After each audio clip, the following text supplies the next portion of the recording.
नयन सुलगिनी ज्योति ब्रह्म गोदावरी मिलगी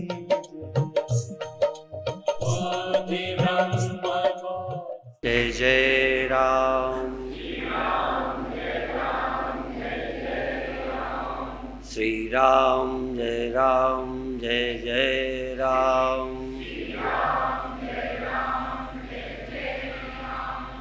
श्री राम जय राम जय जय राम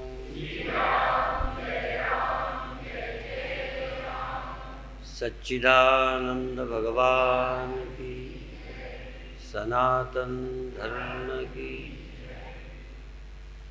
जो हुआ ही न होगा उसका अनुभव तुम नहीं कर सकते।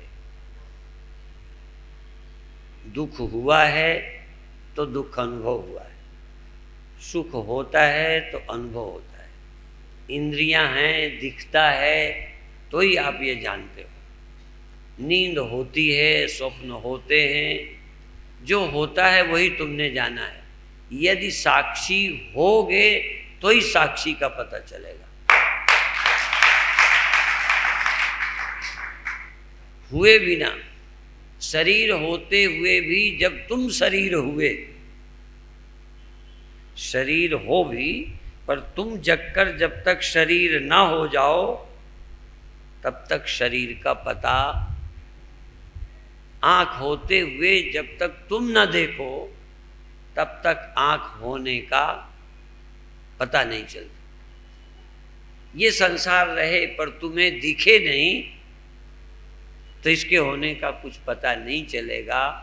तो पहली बात तो ये कि जो होगा वही जानोगे, और जो जानना हो उसे एक बार हो जाने दो। तुम मन हो, मन का पता चलता है। तुम साक्षी होगे तो साक्षी होने का पता चलेगा। ये होने वाली बात कहता हूं, है वाली नहीं कहता।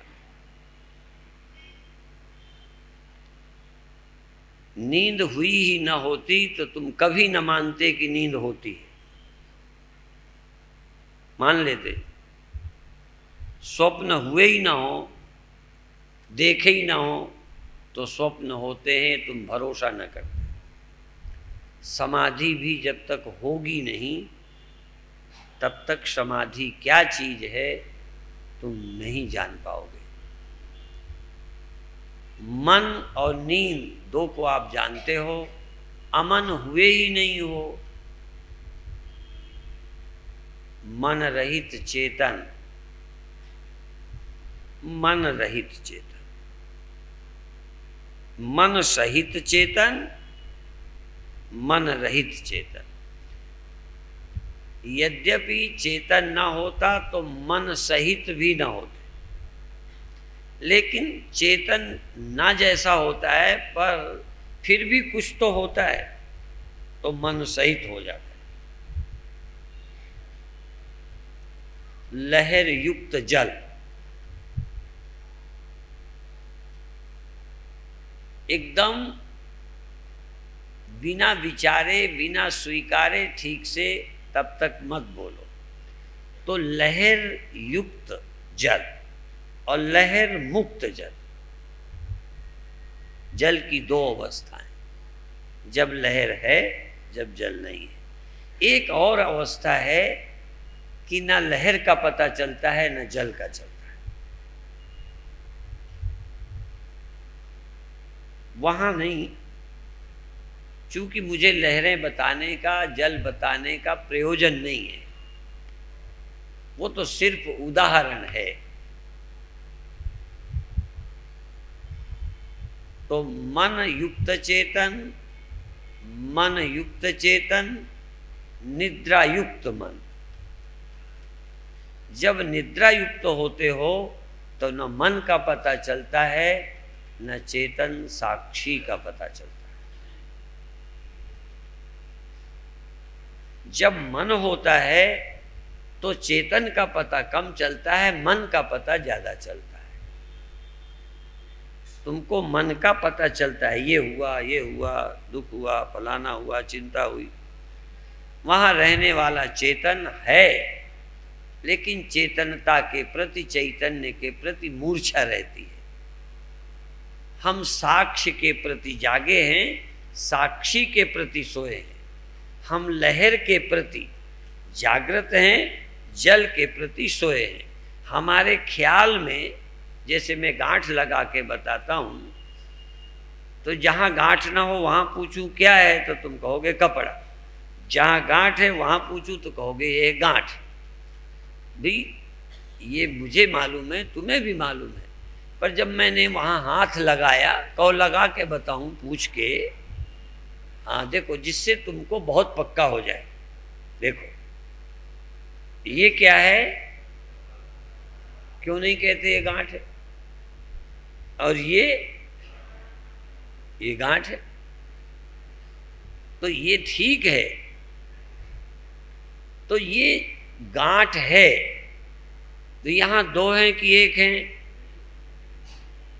हाँ, सहज आप कहेंगे गांठ है, बहुत सोच के बोलोगे तो कहोगे दो हैं। गांठ सहित कपड़ा कि कपड़ा है ही नहीं? ओ कपड़े की हो चाहे जिसकी हो, हम तो ये पूछते हैं कि कपड़ा सहित गांठ है कि कपड़ा रहित गांठ है? अच्छा, कपड़ा रहित गांठ है कहीं? अच्छा, एक दूसरी बात ये पूछते हैं कि कपड़ा और गांठ दोनों हैं, तो तुमने जब यहां पूछा तो तुमने गांठ नाम अकेला क्यों लिया? एक नाम भूल गए। सत्य नाम को भूलकर जपय और का जाप, तिसके मुंह में डाल दो नौसादर को बाप। नौसादर का बाप गंदगी को बोलते हैं, पर क्या सफाई से गाली दी है। तो कपड़ा, गांठ युक्त कपड़ा, गांठ से युक्त कपड़ा और गांठ से मुक्त कपड़ा। लेकिन अभी तुमने गांठ से मुक्त कपड़ा नहीं देखा, ऐसा तो देखा न जहां कपड़ा न जहां गांठ। या तो मन या नींद, दो समय मन है, जागृत में भी स्वप्न में भी। या तो मन या फिर नींद। यदि नींद होगी तो न सत्य होगा न संसार होगा। तुम नींद में जाते हो, अमन में नहीं जाते। अमन नहीं होते, निद्रा युक्त होते। मन युक्त या निद्रा युक्त। पर जिस मन से तुम मन होकर जगत देखते रहते हो, इस मन को अमन करके तुम साक्षी हो सकते हो। साक्षी होना है। देखो, गांठ को क्या होना है? बोलो, कपड़ा होना है। और अभी हम जानकर होना ही कहेंगे। एक सज्जन ने पूछा है, ये पूछने वाले ज्यादातर पढ़ने वाले हैं। जो भी पूछते हैं ना, साधना नहीं है कोई, बुरा नहीं माने। तुम पूछते हो तो मैं बोलूंगा जरूर, नहीं तो तुम समझोगे स्वामी जी को कुछ नहीं आता। पूछना बहुत अच्छी बात है, पूछने से मैं खुश होता हूं, पर पूछो तो पूरा पूछो। आधा आप जानने का दावा करते हो और आधा पूछते हो। ये रोड में चलने से समय जब मेरे साथ के लोग कुछ रोड में भी पूछते हैं तो मैं कहता हूं तुम आधी बात क्यों पूछते हो, पूरी पूछो। तुम भी यही गलती करते हो। तुम जब पूछते हो तो आधे जानकार बन जाते हो। ये रोड में पूछते हैं ये इंदौर का रास्ता है,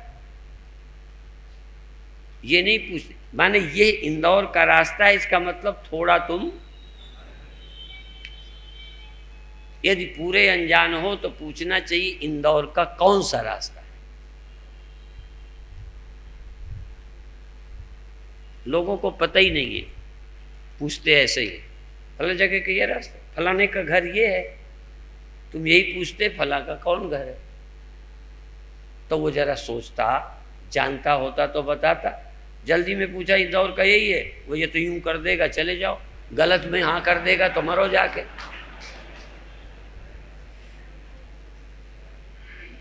वो सिर हिलाएगा तुम भटक जाओगे। तो सज्जन के सारे प्रश्न पढ़ दूं, और 2 प्रश्न हैं, दोनों में नाम नहीं लिखा। प्रश्न में नाम ना लिखना ये चोरी कहलाती है।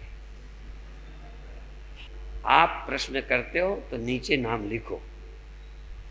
खैर, एक ने पूछा मैं आत्मा हूं, साक्षी हूं, व्यापक हूं, अब भी मुझे मंदिर जाना चाहिए। तुम व्यापक हो कि कहते हो? व्यापक हूं ये अनुभव करने वाले शायद ही कोई हो।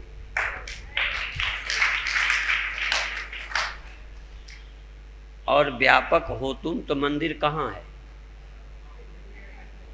तुम यहाँ हो तो जाओगे, तुम यहाँ हो मंदिर वहाँ है तो जाओगे, जब व्यापक होगा तो जाओगे कैसे? तुम तो सिनेमा भी नहीं जाओगे, मंदिर की छोड़ो।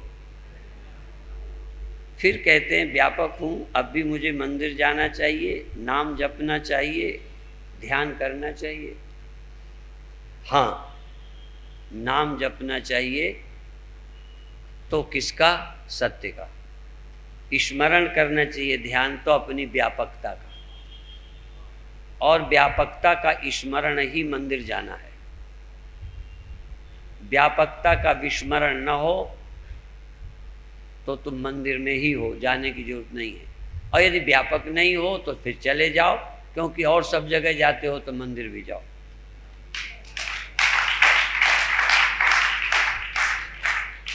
दूसरी बात, एक आध वाक्य विदेश जाता हूँ तो मुझे भी अंग्रेजी बोलनी पड़ती है। कभी कभी दिल करता है कि ये बैठे हैं, एक वाक्य बोलूँगा तो थोड़ा इन्हें सहारा मिल जाएगा, तो थोड़ा सोचेंगे कि कुछ बाबा जी मेरे मतलब की बात कही, नहीं तो सुनते रहे। तो प्रश्न करने वाले ने भी अंग्रेजी थोड़ी दी है। खैर, फिर भी चलो गुजारा करूँगा। क्या एक रियलाइज्ड पर्सन छल कपट, चोरी, गुस्सा आदि कर सकता है?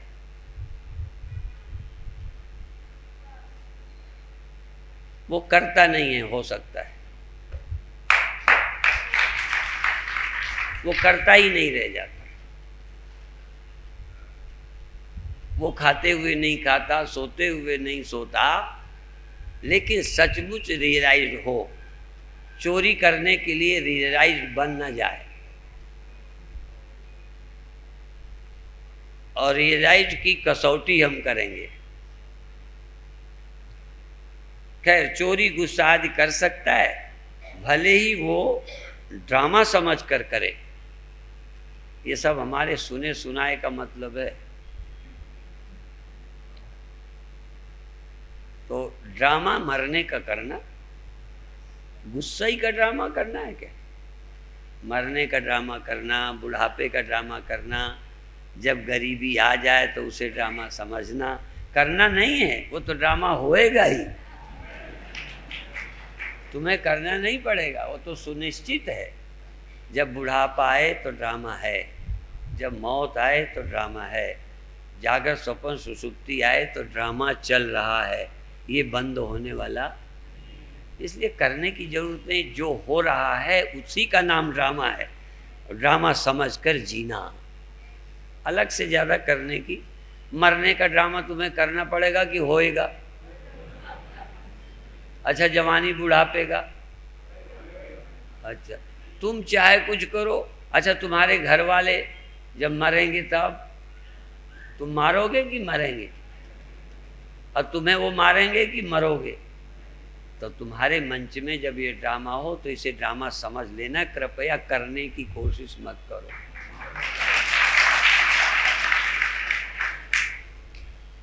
क्या साक्षी भाव से किसी के कष्ट देना, साक्षी भाव से किसी को कष्ट देना, अहंकार करना आदि संभव है? जब साक्षी भाव में है होगे तो संभव नहीं है, क्योंकि साक्षी कहना साक्षी भाव में जाना। साक्षी भाव में जाते ही मन ही अमन हो जाता है। मनस्यमनि भावे द्वैतम नहीं वो उपलब्धते, उस समय अन्य नहीं रहता। जैसे गहरी नींद में आप न डर सकते हो न डरा सकते हो, ऐसे ही साक्षी भाव में जब होगे, ऐसा नहीं है कि वो है हम साक्षी भाव में, ये दृष्टा को ही तुम साक्षी समझते हो। दृष्टा भाव में कुछ सुना जाता है, कुछ देखा जाता है। साक्षी भाव का मतलब होता है जब मन साक्षी भाव में जाता है तो मन नहीं रह जाता।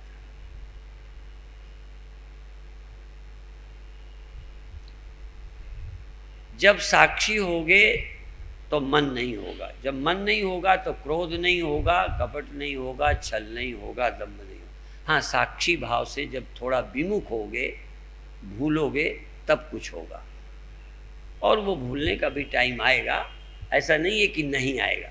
इसलिए संभव है जब साक्षी भाव से विमुख हो तब कुछ हो जाए, पर छूट के लिए नहीं है। बड़े बड़े ज्ञानियों को भी कुछ हो सकता है, पर वो अहंकार छल दम्भ नहीं करता, वो पूर्व संस्कार वशात आता है। अहंकारी नहीं हो सकता, अहंकार हो सकता है। वह पैदा हो जाता है, पड़ा रहता है, पर अहंकार जरा होता है रावण जैसा, कंस जैसा। वो मैं रहेगी, जागेगा, सोएगा, बोलेगा, पर वो अहंकार नहीं है, वो मरा मराया है, मरा अहंकार। बाधितानुवृत्ति, मिथ्यात्व निश्चय हो गया। एक चिन्ह मात्र सत्ता के अलावा मैं और ये सब झूठे हैं, बाधित हैं, फिर भी वो प्रकट होते रहते हैं, पर उनमें सत्यता नहीं रहती। तो सत्यता की निवृत्ति हो जाती है। फिर साक्षी की उत्पत्ति कहाँ से हुई? साक्षी भाव की उत्पत्ति तो होती है, साक्षी की उत्पत्ति नहीं होती। पर साक्षी शब्द का प्रयोग तभी होता है जब कोई साक्ष्य होता है। जब कुछ मालूम पड़ता है तो उसका साक्षी होता है। यहाँ तक साक्षी जब भी मालूम पड़ता है तब भी कुछ मन होता है तो साक्षी मालूम पड़ता है। मालूम पड़ने का साक्षी होता है, साक्ष्य नहीं है तो साक्षी नहीं होता। कल परसों कहा था कि विवाह होता है तो आदमी का नाम पति होता है, पुत्र होता है तो मनुष्य का नाम पिता होता है। मनुष्य पहला है, पिता पहले नहीं है। मनुष्य पहले है, पति पहले नहीं है, पत्नी पहले नहीं है। स्त्री तो है, नारी तो है, पर पत्नी नहीं है, वो ब्याह से होती है। इसी तरह से जब चेतन के सामने कोई अवस्था होती है तो वो उसका साक्षी होता है। जब कोई नहीं होता तो चेतन तो होता है पर कोई अवस्था नहीं होती। पर फिर भी चेतन नाम भी उसका तभी है जब जड़ कभी देखा गया है, जड़ कभी जाना गया है, जड़ उसकी समझ में है तो उसका नाम चेतन है, तभी तो नाम पड़ता है। दो नाम भिन्न होते हैं। यदि एक चीज हुई ना हो, जगत नहीं होता ना, तो जगदीश नाम नहीं होता। ईश्वर भी नाम कब दिया गया है? रचयिता कब है? भगवान। सृष्टि के भगवान रचयिता है। कब? सृष्टि है, रची है तो रचयिता है। यदि सृष्टि तुमने न देखी हो तो रचयिता कोई होगा? जैसे बेटा ही ना हो तो तुम बाप हो गए, तुम तो बिना बेटे के ही बाप हो गए थे, हुए हो ना? तो तुम्हारा पिता नाम बिना पुत्र के नहीं, भगवान का भी रचयिता नाम बिना रचना के नहीं है। मालिक किसी चीज का होता है जब प्रॉपर्टी होती है, यदि ये जगत नहीं है तो मालिक भी नहीं है। इसका मतलब वो नहीं है ये नहीं कहा जा रहा, मालिक नहीं है। मालिक नाम सापेक्ष है, ईश्वर नाम सापेक्ष है, साक्षी नाम सापेक्ष है, यहाँ तक सत नाम भी सापेक्ष है। असत है तो उसका नाम सत है, ये अनित्य है तो उसका नाम नित्य है। और तुम जब तक अनित्य देखते हो तो तुम्हें नित्य बताना पड़ेगा, जब तक जड़ देखते हो तब तक तुम्हें चेतन बताना पड़ेगा, जब तक तुम साक्ष्य देखते हो तो तुम्हें साक्षी कहेंगे, और ना भी हो तो तुम्हें साक्षी होने की कोशिश करो ये कहेंगे, क्योंकि अभी तुम साक्ष्य बन गए हो। साक्ष्य भी है, साक्षी भी है, लेकिन तुम साक्ष्य हो, तुम अभी साक्षी भी नहीं हो। कम से कम मन हो तो तुम साक्षी तो हो जाओ, अभी तो तुम मन हो। यदि घड़ा हो तो मिट्टी को कहो तुम मिट्टी हो, घड़ा नहीं हो। घड़े होते में सोचो, और ये घड़ा है, ये बनावट है, ये रूप है, ये रूप है, तुम अरूप हो। ये नाम है, ये रूप है, और तू इसमें अनाम है और अरूप है। ये समझना है। धीरे धीरे गति करो, जल्दबाजी मत करो। और पूछोगे गलती हो जाए पूछने में तो कोई बुरी बात नहीं है, नियत ठीक होनी चाहिए। जानकार होके पूछोगे तो जरा गड़बड़ी हो जाएगी। हम जानकारी इनको मना करते हैं, रोड को पूछने में मना करते हैं कि ज़्यादा जानकार बन के मत पूछो, पूछो तो अनजान बनो, और जानकार ही हो तो पूछते काहे को, मरो इसी रोड से। नहीं समझ में आई बात? जब जानते हो तो पूछते क्यों हो? कहे तो शक मिटाते हैं, तो जब शक मिटाना है तो पूरा ही मिटाओ। तो इसमें थोड़ा साक्षी की उत्पत्ति कहाँ से हुई, ये अनादि और अनंत है, इसका मतलब गले नहीं उतरता। नहीं उतरता तब समझो, और ये मंच से समझ आए तो अलग समझो। साक्षी की उत्पत्ति नहीं हुई, साक्षी भाव की उत्पत्ति हुई है। जैसे व्यक्ति की उत्पत्ति ब्याह के समय नहीं हुई, ब्याह के समय पति भाव की उत्पत्ति हुई है। इसी तरह से पितृभाव, पितृभाव की उत्पत्ति हुई है पुत्र होने पर। इसके पहले तुम्हें पिता होने का कभी एहसास नहीं हुआ, तो साक्ष्य होने पर साक्षी भाव की उत्पत्ति हुई है। और भगवान करें साक्ष्य के समय तुम साक्ष्य ही न बन जाओ, कम से कम साक्षी भाव की उत्पत्ति तो करो। तुम्हारा तो ब्याह हुआ तो पति न बन के पत्नी बन गए, ये उल्टा हो गया। तुम देह बन गए, तुम इंद्रियां बन गए, तुम मन बन गए, साक्षी भी नहीं रहे। तो सबसे पहले तुम साक्षी हो जाओ, बाद में फिर तुम्हारा नाम साक्षी भी नहीं। जब तक ये रहें तब तक दृष्टा, जब तक मन रहे तब तक साक्षी, जब कोई न रहे तो न दृष्टा न साक्षी। और जब तक थोड़ी याद भी रहे तो याद रखना चेतन, चेतन। और जब इसकी भी जरूरत न रहे। अच्छा, तुम्हें धनी होने का शौक क्यों है? क्योंकि कोई या निर्धन रहे तो निर्धनता अच्छी नहीं लगी तो धनी होने का ख्याल आया। निर्धनता के बाद तुम्हें धनी होने का ख्याल आया, और धनी होने वाले को निर्धनता की याद है। यदि निर्धनता से परिचय न हो तो तुम धनी हो ही नहीं सकते। निर्धनता दिमाग में है जरूर, मृत्यु तुम्हारे दिमाग में है, तभी अमृत बरसेगा। अब बात समझ रहे? जिस दिन दुनिया में मृत्यु नहीं रहेगी उस दिन अमृत की वर्षा खत्म हो जाएगी। बरसेगा ना अमृत। मर रहे हो इसलिए बरसेगा, मरते हो इसलिए बरसेगा। न मरते होते तो अमृत वर्षा की। अरे भाई वर्षा कब चाहिए? गर्मियों के बाद, जब न कुएं में पानी, ट्यूबवेल सूखने लगे तो वर्षा चाहिए चाहिए। ये इंदौर तो बेचारा पानी को तरसता रहता है, और भगवान भी खुरापाती हमारे कार्यक्रम में ही बरसता है। खैर वो समझता होगा चलो साथ ही साथ दोनों बरसें।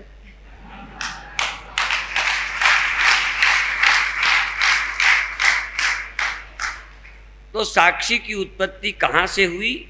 ये अनादि और अनंत है। साक्षी अनादि और अनंत है। कहते ये बात गले नहीं उतरती। कोई बात नहीं, यदि ये बात ना उतरे गले कि तुम शुरू से पति हो तो कोई अर्ज नहीं। तुम शुरू से हो इतना काफी है। पति बाद में हुए, जवान बाद में हुए, बूढ़े बाद में हुए, और सब बाद में होगा। तुम तो हो तभी तो हुए। तो तुम क्या हो? थे या नहीं थे? और मान लो नहीं थे तो देखो, नहीं थे से किसी की उत्पत्ति नहीं होती। बिना है के किसी का होना। आप दुनिया में नहीं से कुछ पैदा करके दिखाओ। बिना मिट्टी का घड़ा बनाओ, बिना जल के लहर बनाओ, बिना चीज का खिलौना बनाओ, बिना सोने का गहना बनाओ, बिना है का कोई औजार बनाओ,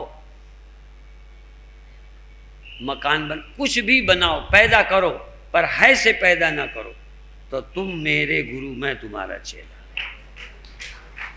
इसलिए कोई ना कोई अनादि था। जिसका प्रारंभ नहीं हुआ उसी से सबका प्रारंभ हुआ है। जिसका अंत नहीं होता उसी में सबका अंत होता है।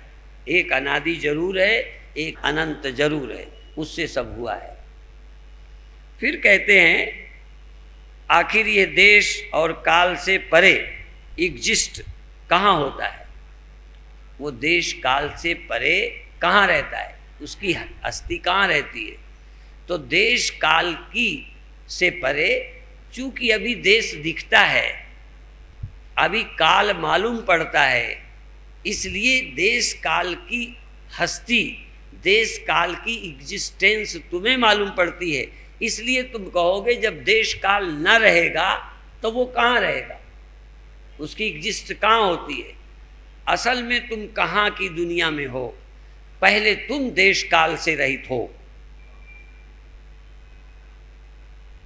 तुम मन रहित हो तो काल से रहित हो जाओगे, देह रहित हो तो देश से रहित हो जाओगे, और इंद्रियां रहित हो तो वस्तु से रहित हो जाओगे। इंद्रियों के कारण वस्तु, मन के कारण समय, और देह के कारण देश की प्रतीति होती है। जिस दिन देह नहीं, इंद्रियां नहीं, मन नहीं, उस दिन देश नहीं, काल नहीं, वस्तु नहीं। और तब तुम होगे, और तब तुम खुद देख लोगे कि एग्जिस्ट कहाँ है साक्षी की। साक्षी कहाँ रहता है? अभी तो लगता है देह में रहता है, आंखों में रहता है चेतन। अभी चूंकि आंख है इसलिए आंख में रहता कहते हो। ये इस तरह का तर्क है कि जैसे कोई घड़े को कहे कि जब घड़ा नहीं होगा तो मिट्टी कहाँ होगी। ऐसा लगता है जैसे घड़े के अधीन मिट्टी है। असल में घड़ा नहीं रहेगा तो मिट्टी घड़े में नहीं होगी, क्योंकि घड़ा ही नहीं होगा तो मिट्टी होगी कि नहीं? प्रश्न है कि वो कहाँ होगी।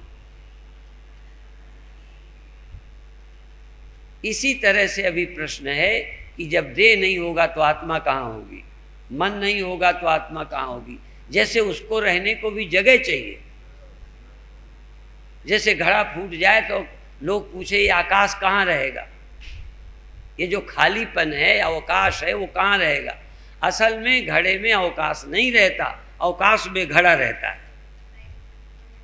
इस तरह से आत्मा किसी के अधीन नहीं रहता। जो प्रश्न हो कि उसकी एग्जिस्ट कहाँ है, असल में उसी की एग्जिस्ट है, और कहाँ की नहीं है। कहाँ की तो पैदा हुई है। देश पैदा हुआ, काल पैदा हुआ, वस्तु पैदा हुई, इसीलिए वो कालों का काल है।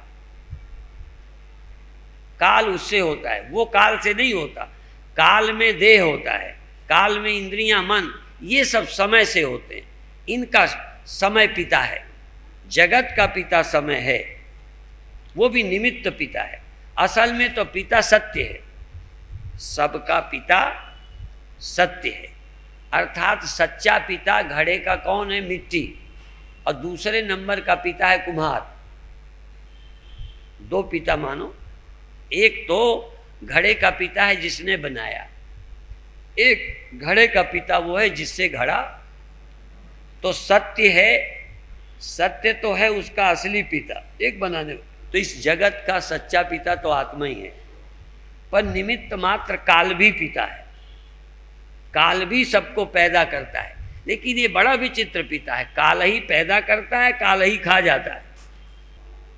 और जो सत्य है वो किसी को खाता नहीं है, वो तो उसको जीवन दिए रहता है। कुम्हार बना के छुट्टी ले लेता है, पर जो असली पिता है वो घड़े के कण कण में रहता है। तो जो परमात्मा है, जो सत्य है, वो इंद्रियों में भी, देह में भी, मन में भी, संसार में सर्वत्र रहता है। और जब ये नहीं रहते तब भी वो रहता है। अर्थात इनका रहना न रहना दिखता भर है, असल में ये रहते नहीं, वही रहता है।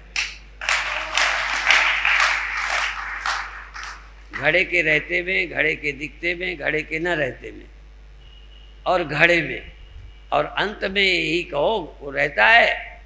जो भी रहता है उसका नाम मैं नहीं बोलता। अब घड़े के पैदा होते में, घड़े के पैदा होने पर, घड़े के मिटने पर, और घड़े में रहता है। और एक बार और कहो वही रहता है, घड़ा रहता ही नहीं। पर ये अनुभव आपका अभी नहीं है, इसलिए प्रश्न है कि उसकी एग्जिस्ट कहाँ रहती है। एक बार तुम देख लो, जब जगत भी नहीं रहता तब भी रहता है। और वो नहीं कि रहता है कि नहीं रहता, तुम खुद चश्मदीद गवाह बनो। जब आँख ना हो, मन ना हो, ख्याल ना हो, विचार ना हो, इसीलिए उसको निर्विकल्प समाधि कहते हैं, जहाँ कोई विकल्प ना हो और तुम हो और फिर आओ। तो पूछो, जब मन नहीं रहता तो आत्मा रहती है कि नहीं? मन नहीं रहता तो चेतन रहता है कि नहीं? कोई है कि नहीं? और वो अभाव नहीं है, अभाव से मन की उत्पत्ति नहीं हुई। इस आत्मा से ही मन की उत्पत्ति हुई, लेकिन फिर भी इस आत्मा से हुई है। लेकिन आत्मा जब अपने को आत्मा नहीं जानता, आत्मा ही जब आत्मा नहीं होता तो मन हो जाता। मिट्टी ही जब मिट्टी नहीं लगती तो घड़ा लगती, कपड़ा कपड़ा नहीं लगता तो गांठ लगता है। और एक बार गांठ लगे तो गांठ रहने का चस्का फिर बार बार गांठ को खड़ी करता है।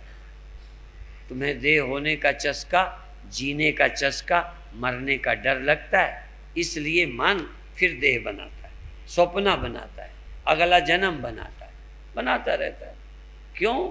तुम्हें सत्य का पता नहीं है। यदि तुम सत्य को जान जाओ कि मैं सदा था, तो फिर बनाने का काम खत्म हो जाएगा। तो देश काल से परे एग्जिस्ट कहाँ होता है, माने वो साक्षी कहाँ रहता है। सृष्टि की उत्पत्ति भगवान ने, कोष्ठ में लिखा है साक्षी ने, सर्वप्रथम कब और क्यों की। इस भगवान ने सर्वप्रथम कोई नहीं की, क्योंकि कहाँ से प्रथम करें। ये नारद का और वो 8वें गर्भ वाला मामला है। किसके पहले?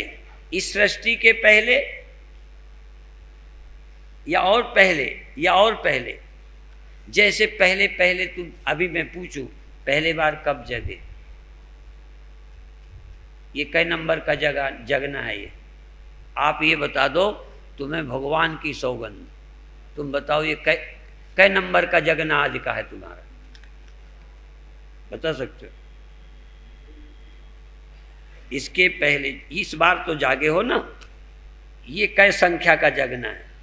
अच्छा, इसके पहले जगे थे कि नहीं? उसके पहले, उसके पहले, हर सोने के पहले हर सोने के पहले जगते। तो इस सृष्टि के पहले भी सृष्टि, उस सृष्टि के पहले सृष्टि। तो सबसे पहले कब बनाई सृष्टि? भगवान सृष्टि को अनादि बोलते हैं। और भी मैंने बहुत कहा, धान बोते हो, धान जानते हो? कोई ये पूछे कि ये धान जो है किस चावल से हुआ है? चावल से हुआ ही नहीं, वो तो धान से हुआ है। अच्छा, ये इसके पहले वाला धान तो चावल से हुआ है, हैं? अच्छा, उसके पहले वाला, अच्छा कोई भी पहले वाला धान चावल से हुआ है, वे किससे हुए हैं? तो धान कब हुआ है?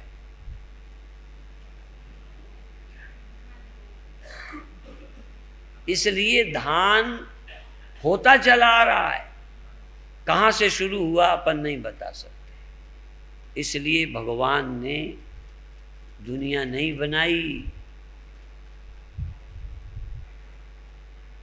ये ऐसे ही इसके पहले जब से भगवान तब से दुनिया साथ ही चलती चली आ रही है। किसी किसान ने धान को पैदा नहीं किया, ये भी भ्रम है। धान बोया तो है पर धान को पैदा नहीं किया, धान को बोया। और हमारे बाप ने भी धान बोया और तुम्हारे बाबा ने भी धान पैदा नहीं किया, वो था। तो अनादिकाल से जीव थे, अनादिकाल से जगत था, वो होता चला रहा है। फिर प्रश्न एक और उठ सकता है जो भाई ने नहीं किया, कि फिर ये समाप्त नहीं हो सकता। जब पैदा ही नहीं किसी ने किया तो इसे समाप्त तो कोई नहीं कर सकता। तो धान को फिर सुनो, हाँ फिर हम और बताएं, धान को हमने पैदा तो नहीं किया, वो था, लेकिन धान को हम चावल बना सकते हैं, फिर दोबारा धान नहीं हो सकता।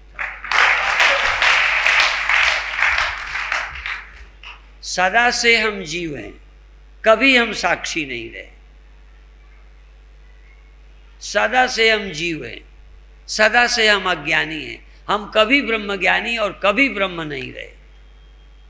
पहले भी हम जीव थे, उसके पहले भी हम जीव थे, उसके पहले हमको जीव ईश्वर ने नहीं बनाया, हम जीव बीच में नहीं बने। जैसे धान बीच में नहीं हुआ, वो ये नहीं कह सकता कि मैं गलती से हुआ हूँ, वो कहेगा मैं पहले भी धान था। वो भी नहीं कहेगा मैं गलती से हुआ हूँ, उसके पहले भी धान था। ऐसे ही हम जीव थे, उसके पहले भी जीव थे। हमको जीव बनाने वाला ईश्वर, बोलो, इसलिए भगवान ने नहीं पैदा किया। फिर लेकिन जीव भाव खो सकता है, देह भाव खो सकता है। जैसे धान खोया जा सकता है और धान को मिटाया जाता है, फिर अस्तित्व रह जाएगा, वो चक्र खत्म होगा। चक्र भगवान ने नहीं चलाया, ये अनादिकाल से चक्र चल रहा है। नहीं तो फिर कहते उनको क्या अटकी पड़ी थी? पहले तो भगवान ने शुरू कब किया, फिर ये पूछेंगे क्यों शुरू किया, उसको क्या जरूरत पड़ी थी? तो हमारी समझ में ये शुरू नहीं हुआ, किसी ने शुरू नहीं किया, ये चल रहा है। पर तुम्हें यदि तकलीफ हो तो छुट्टी मिल सकती है, और नहीं तकलीफ है तो ऐसे ही चलने दो। हाँ, तुम्हें यदि आनंद है तो चलने दो, तुम्हें मुक्ति चाहिए तो मिल जाएगी। सृष्टि की उत्पत्ति भगवान ने सर्वप्रथम कब और क्यों की? जब सभी जीव ब्रह्म थे। अब यहाँ पर सभी जीव ब्रह्म थे, नहीं थे, कोई भी धान मिट्टी नहीं था। हाँ, जो धान नहीं होगा वो मिट्टी हो जाएगा, धान कभी मिट्टी नहीं था। पहले ये धान के पहले भी धान मिट्टी नहीं था, उसके पहले भी धान मिट्टी नहीं था। यदि मिट्टी होता तो धान होता ही नहीं। वो धान था इसीलिए धान होता रहा। तुम जीव थे इसीलिए जीव होते चले आ रहे हो। तुम साक्षी नहीं थे, हो सकते हो। प्रश्न ये है कि जब नहीं थे कैसे हो सकते? धान कभी भी मिट्टी नहीं था पर हो सकता है और करके दिखा सकते। नहीं समझ में आई बात? तुम अभी भी आदमी थे, जीव थे, सोने वाले, पर तुम साक्षी हो सकते। और तुम एक बार साक्षी हो ये जान जाओ तो फिर जीव होना खत्म हो जाएगा, फिर देहाभिमान खत्म हो जाएगा। इसलिए सभी जीव ब्रह्म थे तो अज्ञान की उत्पत्ति सर्वप्रथम कहां से हुई? ब्रह्म थे नहीं, क्योंकि यदि ये धान पहले मिट्टी होता तो धान होना कैसे शुरू हो गया? प्रश्न होगा। इसलिए मिट्टी से धान बोलो नहीं हुआ। कोई भी मिट्टी से वृक्ष नहीं हुए, सब बीज से हुए। अबीज अनादि है। मिट्टी कभी आम का पेड़ नहीं बनती, मिट्टी अमरूद का पेड़ नहीं बनती, मिट्टी चने का पेड़ नहीं बनती, मिट्टी बनती ही नहीं, बीज बनता है। बीज मिट्टी का सहारा तो लेता है पर बनता बीज है वृक्ष, और बीज की किस्म का वृक्ष बनता है। इसलिए अनादि काल से जीव ब्रह्म से अलग रहा है।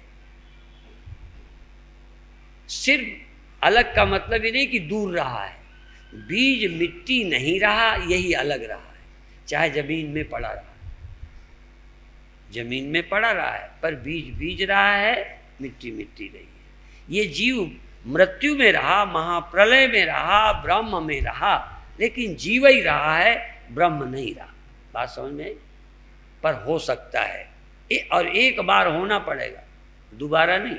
एक बार धान को धान न रहने दो, फिर मिट्टी ही होना पड़ेगा और कोई रास्ता ही नहीं रह जाएगा।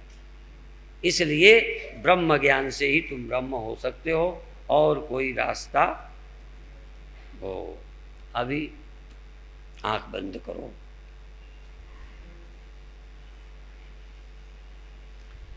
आज अभी हम वहां नहीं ले चलेंगे जहां जाने में दिक्कत हो, आज हम वहां से शुरू करेंगे जहां तुम हो। ठीक? हाँ, आज तुम आंख बंद करके ये देखो कि हम बैठे हैं, पर बैठे ही रहना और कहीं नहीं जाना। यदि तुम देह हो तो देह ही बने रहो। देह हो, बैठे हो, दर्द है, आँख है, कान है, और तुम देह में, तुम ही आँख हो तो तुम ही आँख हो तो आँख छोड़ना मत, तुम ही कान हो तो कान छोड़ना मत, तुम ही देह हो तो देह छोड़ना मत, भगना मत, कहीं जाना मत। और यदि छोड़ गए इसका मतलब तुम देह नहीं हो। शुरू करो यहाँ से।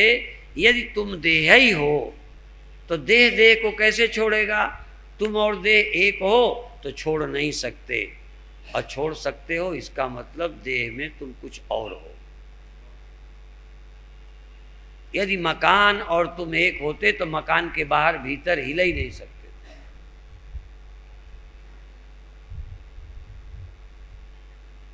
तुम शरीर हो ये ध्यान करो। तुम शरीर हो। जब तुम्ही को संदेह हो कि भाई मैं और आँख एक होते तो आँख छोड़कर मैं भग क्यों गया, कान से मैं इधर उधर क्यों गया। तुम बाथरूम में गए, किचन में गए, बेडरूम में गए, तब भी कहते हो हम किचन हैं। किचन होते तो वहीं रहते, लेटरिन होते तो वहीं रहते, बेडरूम में होते तो वहीं। तुम तो जगह बदलते रहते हो, पर फिर भी तुम देह कहे जा रहे हो, देह माने जा रहे हो। देह का अध्यास है। देह के अध्यास को तोड़ने के लिए पहले ईमानदारी से देह हो जाओ, होश से देह हो जाओ, माने मत जाओ, अनादि काल से एक भ्रम मत पाले जाओ। तुम देह होकर देखो, जब तुम्ही को लगे अरे देह तो बैठा रहा, हम तो वहाँ चले गए थे, देह तो यहीं बना रहा, हम वहाँ चले गए, आँख तो वहीं रही, मैं आँख छोड़ गया। तुम देह मत छोड़ो, दूसरा इंद्रियां मत छोड़ो। तुम ही आँख हो। यदि ऐनक हो तो उतारो मत, तुम आँख हो तो आँख मत छोड़ो। कान हो तो कान को मत छोड़ो, हाथ हो तो हाथ को मत छोड़ो। तुम ज्ञानेंद्रियां हो, तुम कर्मेंद्रियां हो, तुम मन हो। 5 ज्ञानेंद्रियां, 5 कर्मेंद्रियां। मन, अच्छा मन तुम हो ना, पहले तन तुम हो, फिर इंद्रियां तुम हो, फिर इंद्रियों का प्रमुख मन तुम हो, फिर चैतन्यता तुम हो। चैतन्यता, तुम चैतन्यता हो। फिर चैतन्यता ही होती तो सोते क्यों हो? यदि तुम चैतन्य हो तो सोए क्यों? जरा ध्यान दो, शरीर हो जाओ पहला, फिर इंद्रियां बन जाओ। इंद्रियां होश से बनो, लेकिन तुम पूरे ध्यान से देह बनो। देह में ऐसे चिपक जाओ, लिप्त हो जाओ, जैसे कलई के लोटे में कलई पोत दें या दीवाल की पोताई कर दें, तो दीवाल के साथ चिपट गया, वार्निश बन गए। तुम चेतन होकर, सजग होकर देह से चारों तरफ देह के चिपको। देह को छोड़ो ही मत। 1-2 मिनट तुम देह से इतना तादाद में करो कि देह ही में मिल जाओ। देह हो के हिलो, देह हो के बैठो, झूमो, पर देह के साथ। देह जैसे धागा कपड़ा हो गया, अब कपड़े से धागा हट नहीं सकता, हट जाए तो कपड़ा ही खो जाएगा। दूसरी बात है कि यदि धागा ही कपड़े में है तो धागा हटा कि कपड़ा मरा। यदि आँख तुम ही हो, कान तुम ही हो, नाक तुम ही हो, इंद्रियां तुम ही हो, ये देह के आकार नहीं, इंद्रियां। तो तुम गए तो देखना गया, तुम गए तो सुनना गया, तुम गए तो सूंघना गया।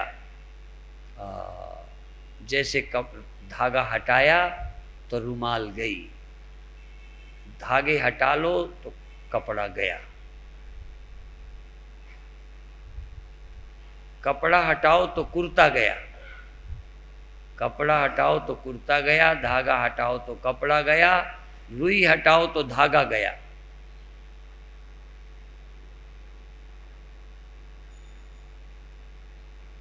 तो चेतनता हटा लो तो आंख गई, कान गए। और भी जरा चेतनता को सबसे हटाते जाओ, मन से हटा लो तो तुम रह गए, मन गया। मन क्या है? अलग। तुम अंदर शांत हो, सजग हो, सजग हो। सजगता ही साधना है, चैतन्यता। तुम अपने को जगाओ, तुम खुद जागो तो ये खो जाएंगे। कपड़े में सूत को कहो तू जाग, तू होश में आ, फिर देख कपड़ा है कि तू है। पूरे कपड़े में धागा भरा पड़ा है। आंखों में तू, कान में तू, नाक में तू, मन में तू, अहंकार में तू, बुद्धि में तू, प्राण में तू, शून्य में तू, कल्पना में तू, निर्विकल्प तू, जगने में तू, सोने में तू। तेरे बिना है क्या?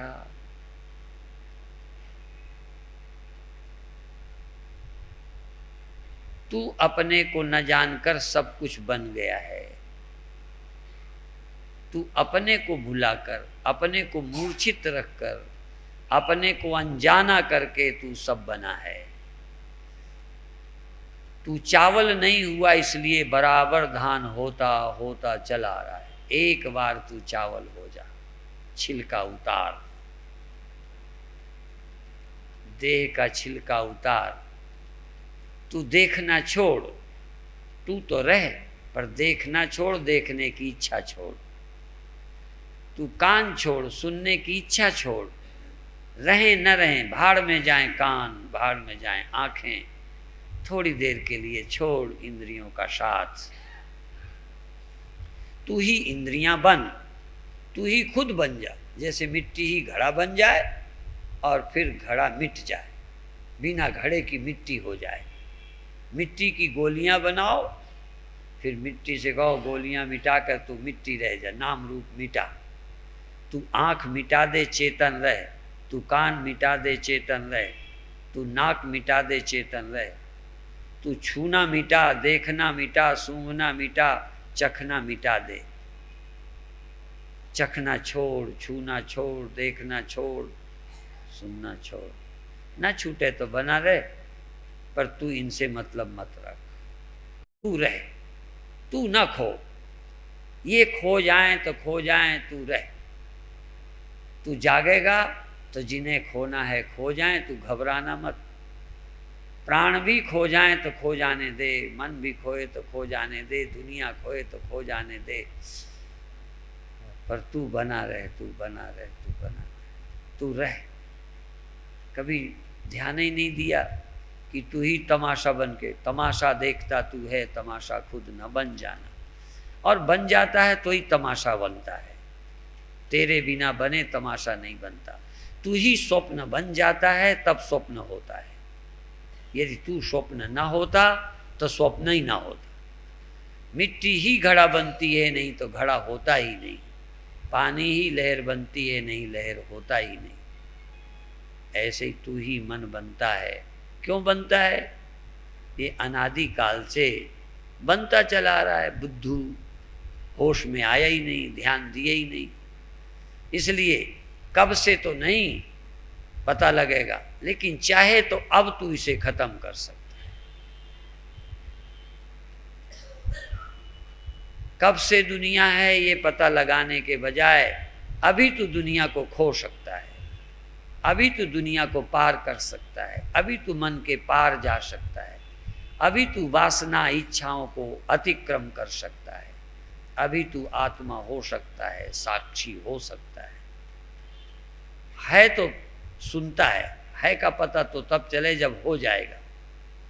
साक्षी है, सदा है, रट मत। तू इस समय साक्षी है क्या? इस समय तू चैतन्य है क्या? तू अपना ध्यान दे कि मैं साक्षी हूं, तू अपना ध्यान दे कि मैं चेतन हूं। तू सजग रहे, तुझे किसी से लेना देना नहीं। कोई मरे कोई जीवे, कबीरा घोर बताशा पीवे। कोई रहे या ना रहे, कुछ हो या ना हो, तुझे क्या लेना? तू तो जाग और देख कि मैं हूं, तू जाग और जान कि मैं हूं, तू सावधान हो और अनुभव कर कि मैं हूं। मैं माने चैतन्य, मैं माने आँख नहीं, मैं माने चेतन, मैं माने कान नहीं, मैं माने मैं माने देह नहीं, मैं माने मैं माने मन नहीं, मैं माने मैं बुद्धि नहीं, और मैं माने अहंकार नहीं। मैं माने जो अनादि है, मैं माने जो अनंत है, मैं माने जो सदा से है। यदि सदा से नहीं है तो ये भी हुआ है, ये भी मैं नहीं। हुआ है, ये खो जाएगा। जो भी होता है वो खो जाता है। पानी में लहर हुई, खो जाएगी। ये मन होता है, खो जाता है। पर यही राज समझा नहीं। मन तो रोज खोया, पर नींद में खोया, अज्ञानता में खोया, ध्यान से नहीं खोया। तो ध्यान से ये खो जाएगा जो अभी तूने खड़ा किया है। बिना ध्यान के तूने सब कुछ खड़ा कर दिया है। ध्यान में ये सब खो जाएगा, सत्य तुझे मिल जाएगा, साक्षी तुझे मिलेगा। ध्यान से मिलेगा साक्षी। बेहोशी से खोया है साक्षी को, अज्ञान से खोया है साक्षी को, ज्ञान से मिलेगा।